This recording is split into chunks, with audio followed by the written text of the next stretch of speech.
A very warm welcome to our roundtable discussion on the recently concluded National Youth Congress 2019. Progressive Radio was honored to be a part of this, to watch live proceedings and also stream a lot of the very dynamic conversation.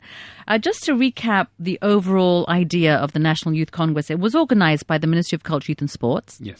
Together with the Brunei Youth Council. Represented were government agencies, youth associations, educational institutions, young entrepreneurs. The idea being a 2-day forum. Yes. With presentations and interactive discussions to close out with formal presentations by the youth themselves. So we have with us today really a leading figure in terms of the organization of the overall Congress. A big hi to Zain Sabri, Haji Abdul Manab. Hi, Zain. Hi. Zain, let's just share with everybody. You are from the Ministry of Culture, Youth and Sports as an admin officer. In terms of your role with the Youth Congress, you were the head of Secretariat National Youth Congress. It's a big job. And the National Youth Policy Review Committee. So joining us as well to jump into the conversation anytime at all, we had two of Zain's invited guest speakers to present TEDx-style talks on the evening of the first day of the Congress. We had Mr. Afiq Muhammad. Hi there. I've been trained in how to pronounce the name of his company, ACO. Yeah, So he's a founder of ACO, the lead organizer also for Startup Weekend Brunei and the ASEAN Rice Bowl Startup. We Googled ACO. It's basically an ecosystem and an outreach builder for the community. Did I put that in a nutshell? Yeah, essentially it is. So what we do is ecosystem building and community building in a nutshell. Mm-hmm. Yeah. So Afiq joined the Congress as a speaker. We want to hear about the feedback from the attendees. And joining us to my left, Miss Nazura Saleh. Hi, Nazura. Hi, Jenny. One of the 3 co-founding members of Creativate. Yep. Now, this is an alternative route to learning. This is what the company's all about. And they really spearhead putting creativity at the heart of the educational experience. A lot of fun activities, a little bit abstract with education, and really quite progressive. We love that. So Nazur and Afiq, thank you so much for joining us. Okay, Zain, into the nuts and bolts. Okay. How did the whole National Youth Congress come about? What was the lead up to this? All right. So we have been hearing out from the youth, right, of their concerns, especially on their opportunities and possibilities of getting their voices to be heard and then to be a part of the policy making, right, in Brunei Darussalam. And then they say that, we don't have a platform for us to do that. And then all they do is they were like complaining things on the gaps and some challenges, current challenges that we're facing in Brunei Darussalam. So our team, after quite some time, after assessing the needs and the cries of the youth, so we resorted to starting it out with the National Youth Policy Review Survey. All right, we wanted to know if the previous National Youth Policy was still applicable to the current times, or whether we have achieved what we have wanted to set back then in the first National Youth Policy. So we did the National Youth Policy Survey back in 2018. It started in August during the roadshows, and then it carried on until January 2019. And then we conducted it nationwide. We went to Temburong, all the 4 districts, reaching out to everyone. We tried not to miss any demographics over there. And then we have a very good sample distribution, around 3,900 youth, well represented. PRs, citizens, 7 native tribes of Brunei, Chinese, Malay, and other non-Malays as well. So I'm great about that. I'm very, very thankful that, they were very responsive towards our call to be a part of that National Youth Policy Survey. Then we actually wanted to know if what we are doing at the moment right now is in line with what we have agreed on and signed with the memorandum with United Nations, with ASEAN, and with Commonwealth, especially on the United Nations World Programme for Actions for Youth, which covers around 14 areas of it. For example, like employment, education, health, environment, technologies, and etc. So we put this into perspective, and then we received their response. And then from that response itself, it urged us to expedite, this formal platform for the youth to come up and be a part of the team as a whole of nation approach, whole of government approach in formulating more conducive and feasible national policy that would fit them well, and also that we can, make sure that we can reduce the rate of unemployment in Brunei, making sure that the youth are marketable and they're also able, to be in the IR 4.0 demands and beyond. Dean, a lot of the Congress, correct me if I'm wrong, was designed around the YDI, the Youth Development Index. Correct. So it was already identified going to the Congress that we do have some weak pain spots. Correct. So tell us a little bit more about this index and how Brunei fared in it. So from the Youth Development Index, so we identified the three main topics that we wanted to for the youth to discuss and also come up with a framework of solutions, to overcome the challenges. So part of it is in terms of getting them industry ready, smart industry ready, and also balanced, staying true to the cause and sense of belonging of Brunei and MIB. So that's why we put in future ready youth to be there. And then we have youth participation, because from the findings of the National Youth Survey, the youth participation showed quite very low, actually, amongst our youth here in Brunei.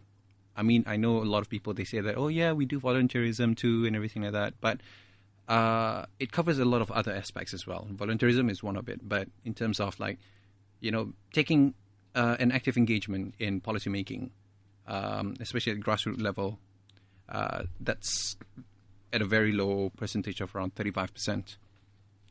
So that's kind of worrying for us. So in which, we thought that, it's best for us to think of what is the best way for us to engage with the youth, in a more effective and efficient way. Even with changes such as adding youth members to the LegCo, that didn't affect the index much, because that to us was just quite a huge representation for the youth sector. Yes, that is among one of the youth resolution that we managed to fulfill, that they requested for since 2008. So that was good. That is good. Yeah, so that's one of it. So that is one thing came to fruition. Yes. Okay. And because of that, I am thankful that these 4 youth members of these LegCo members, right, they are very, very active, very engaging as well with the youth, always constantly on a weekly basis or even on a monthly basis, having to meet with all these youth, identifying, what are the gaps. So continuous youth dialogues between ministries and the youth, and also youth associations, not forgetting as well from the Village Consultative Council's head of youth bureaus, in which we conducted a couple of months ago, and the Congress itself, where we brought in a very diverse participants over there, which for our record, this was way diverse, more diverse than the 2008 participants. So we have a very good number of Malays, non-Malays, citizens, PRs, and even those youth who are staying in Brunei. Was there a reason why you decided to hold in most of the Congress in Malay? Well, the Congress itself, for the forum and even for the workshop itself, it's free. We set it in bilingual, but in terms of formality, since MIB is our philosophy, so we put in Malay as the presentation mode of language. So I was able to take part as an observer of the 2-day event, and there were 3 very, very clear areas which were to be discussed. Yeah. Empowering youth, youth entrepreneurship, and youth participation. So just to go through some real directional questions here. In terms of identifying the challenges, and I want Afik and Nazura here to also expand on this, Zain's spoken about the lack of youth readiness.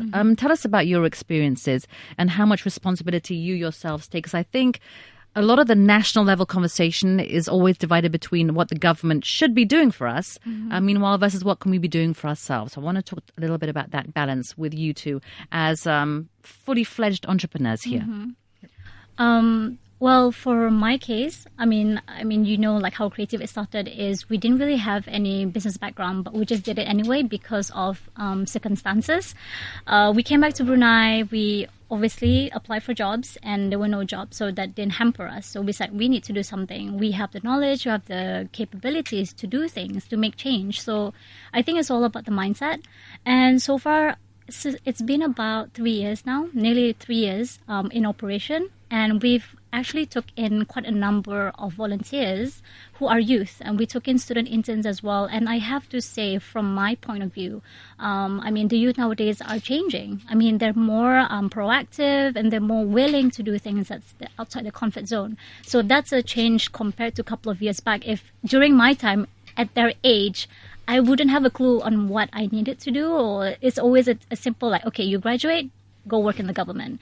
In this case, I see youth are doing things outside their profession. Like their background can be science, and they'll be doing photography, or they're doing like freelancing, design for like another company. So we see an uprising of youth who are capable of a lot of things, and for me, that's really exciting. And I don't think, Zain, they Googled probably before they set up a business youth policies in Brunei. I don't think they allowed anything to hamper them or hinder them. And that's very much a self-starter mentality, which we need. Yep.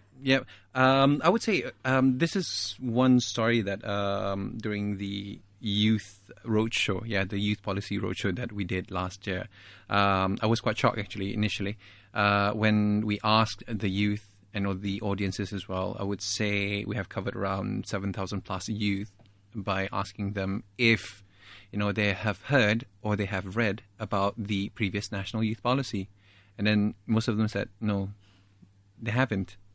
So that's from our part. Then that means that it's like we really need to work more on the information dissemination to all these youth, to get them well informed about where the government is, creating the platforms and also the foundations for the youth, and then the opportunities that they can tap into as well from the National Youth Policy. And the great thing out of all these National Youth Policy Survey and also the National Youth Congress resolution, so it's, we can simply summarize just one thing. The youth preferred a scenario of Brunei Darussalam that is transformative but discipline. So transformative here means that the youth are really supporting the idea of the fourth industrial revolution. They're set to gear themselves towards achieving the fourth IR. And then globalization, connectedness, high innovation and knowledge intensive. And then they want lifelong education and future-proof youth. An age of automation, AI and digitalization. Youth are change agents and key decision makers. So that's what they want. That's what we can summarize from both the Youth Policy Survey and Youth Resolution. And in terms of discipline-wise and spirituality, the youth also request that they want Brunei Darussalam to stay as a spiritual community and society. They want a community development, not tiger economy. And then they want simple lifestyle adopted based on Bruneian core values. They want inclusivity. So, which is good. Here they're like mentioning, inclusivity and equal opportunities for both men and women, Bruneians, and PRs here in Brunei as well. And last but not the least, they say that bigger is not necessarily better. So, transformation and discipline, spirituality. So those are the two scenarios that they want how Brunei to transform to be in the 5-10 years time. That's very interesting because there was discussion as to whether or not MIB could be a creative handcuff. And across the board, it was identified as certainly not, more of a compass in how to conduct business and keep it ethical and keep it Bruneian. And you can still be disruptive, but in a disciplined way, which I find a very interesting approach to business. Being globalized does not mean we're letting go of our identity. Correct. So, Zain, what you just presented was exactly from the youth themselves as part of their youth resolution. Yes. And I thought the structure of the Congress was really quite interesting in that there was all these discussions for 2 days from people like Afiq to Tony Tan from Jollibee. So you do have these whole two different landscapes. And then the youth themselves had their voice, and then we closed out with the panel discussion. Yeah. So I think probably that was one of the big highlights of the Congress, because you finally had a chance to hear questions from the youth. And on the stage was 7 ministries represented by 7 ministers or deputy ministers, cabinet level. Yes. And I did have the privilege of asking 2 of the deputy ministers, did you script that? And they were very clear. They said, nope, It was not scripted. The questions were advised on in advance. Yes. But given that 1 hour, it was pretty much a free-for-all. Which is true. They were only briefed about the anticipated questions, while they were in the holding room. That was like 1 hour before they had to present themselves in front of the youth. So everything, what they've answered is off the cuff. And it's based from the knowledge and also the information that they have on the tips of their hands and what they are currently working on. Because as I was informed that, some ministries, they have practiced the regular dialogues with the youth. For example, like MEMI, I was informed that MEMI does organize these regular interactions with the youth, of trying to identify and improve the ecosystem for the entrepreneurs and industry side. And whereas the Ministry of Culture, Youth and Sports, the Minister, Honorable Mr. Datu, also have been engaging with the youth regularly as well on a monthly basis, having dialogues with the youth. And I believe so far this will be cascaded to other ministries as well, in which we're looking towards practicing something like a town hall, where we don't have to wait for the Youth Congress itself, where the youth can have a discussion and a dialogue on, bridging the gap on the challenges that we have at the moment. Yeah.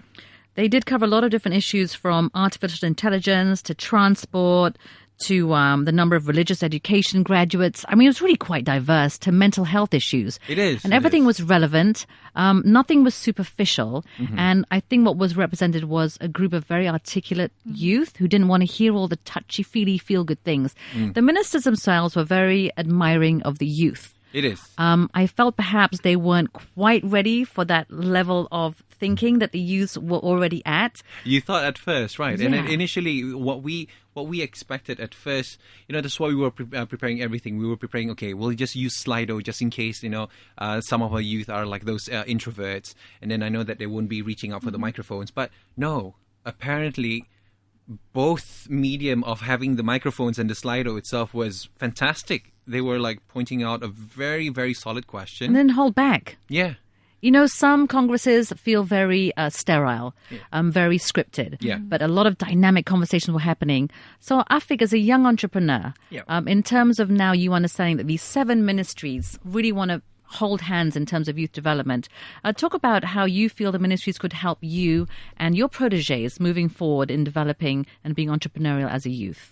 Yeah, so it's very interesting to to be a part of that opportunity on that platform over last week, because we have been working, I think, for the past few years. In the case of, for us, when we first started out, I first started out as a part of an officer in the Creative Corps BN. I was more towards the creative side of business, and what happened was that I had more of a drive in the entrepreneurship scene.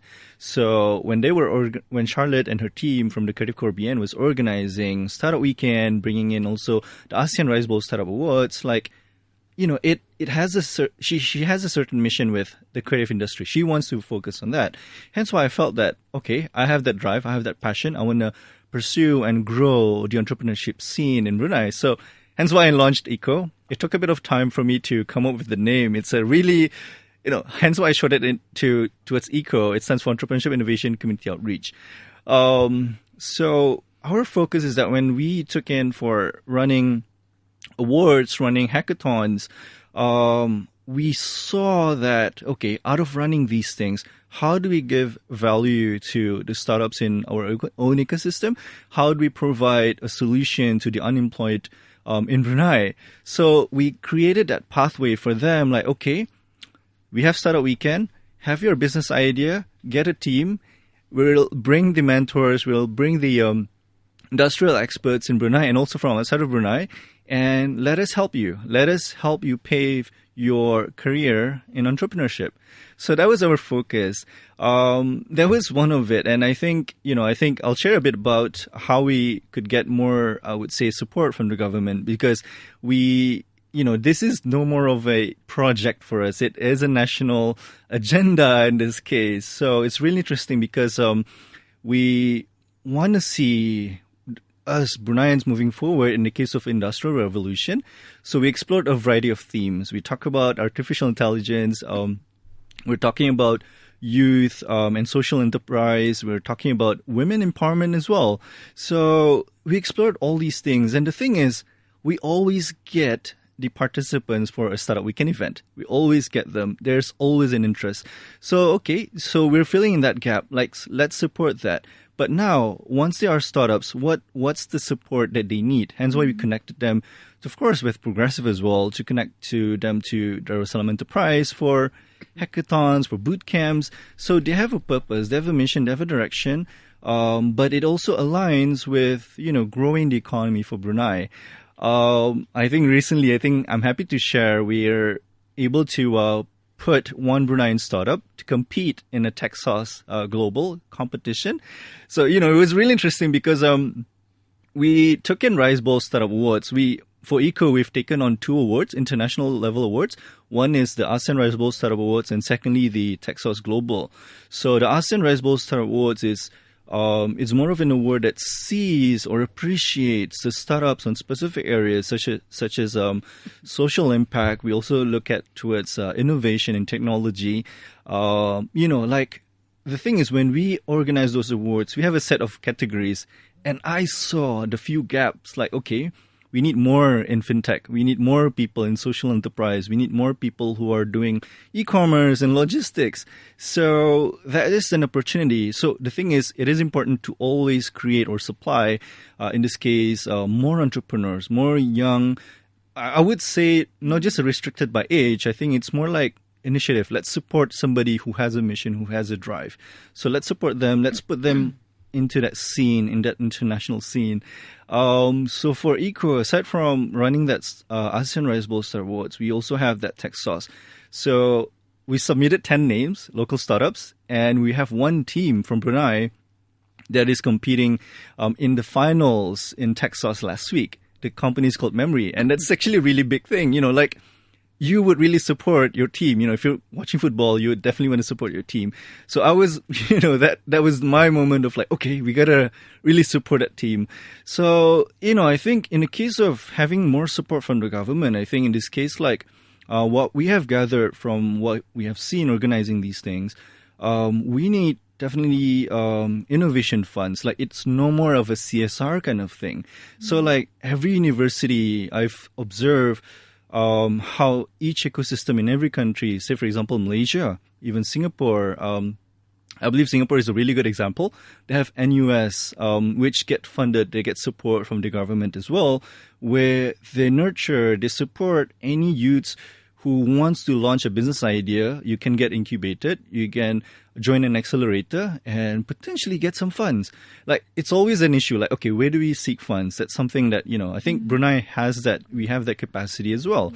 But in the case, like, I think we definitely need to see, easy accessibility. Like, how do we, because I think in the case of direction, like, we saw that was one of the key cases. Like, we have startups, but how do we get funds? How do we get a team? So we definitely need more nurturing in that sense. So in the case like the government can train more of the youths in the case of entrepreneurship.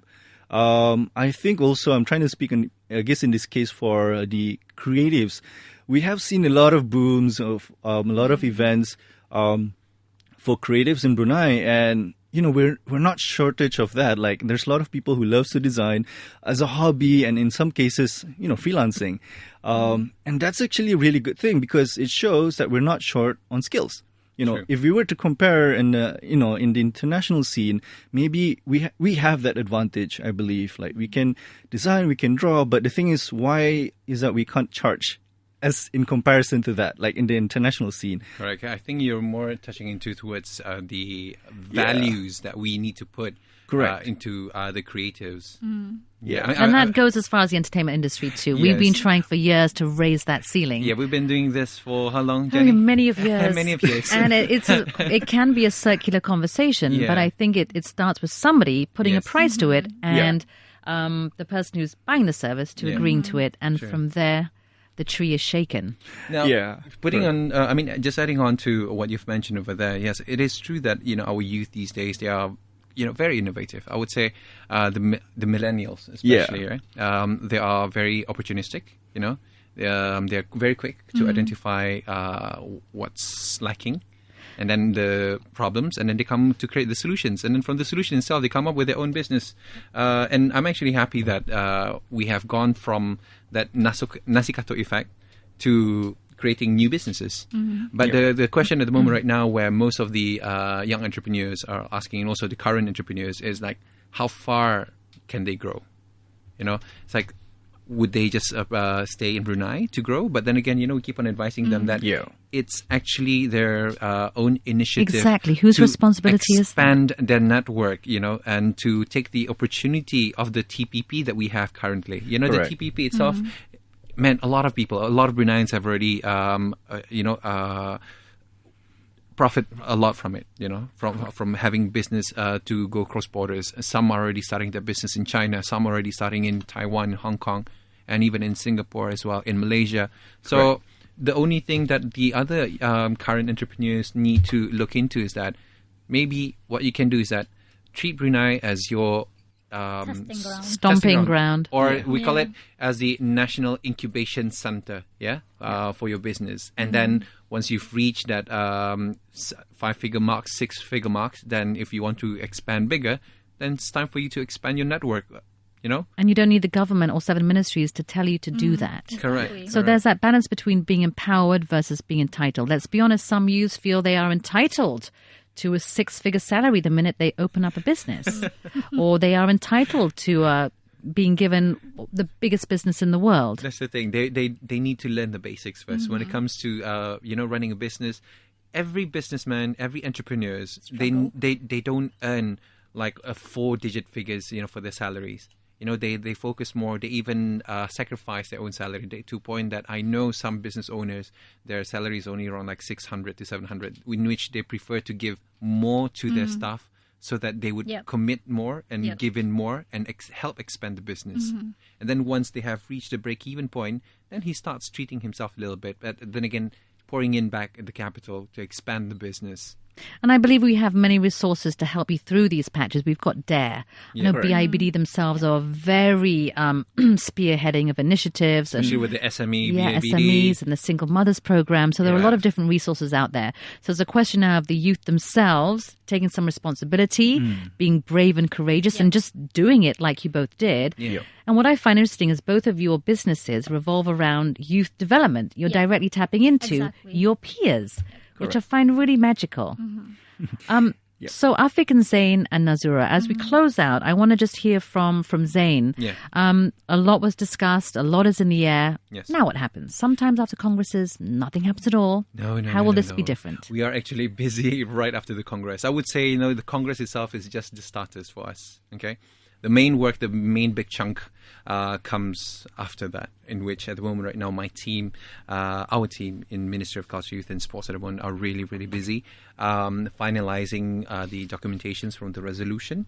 And then apart from that, preparing the strategies for implementation, and then we'll be organizing parallel workshops amongst the ministries where we can realign the national programs and also policies with regards to the national youth development programs.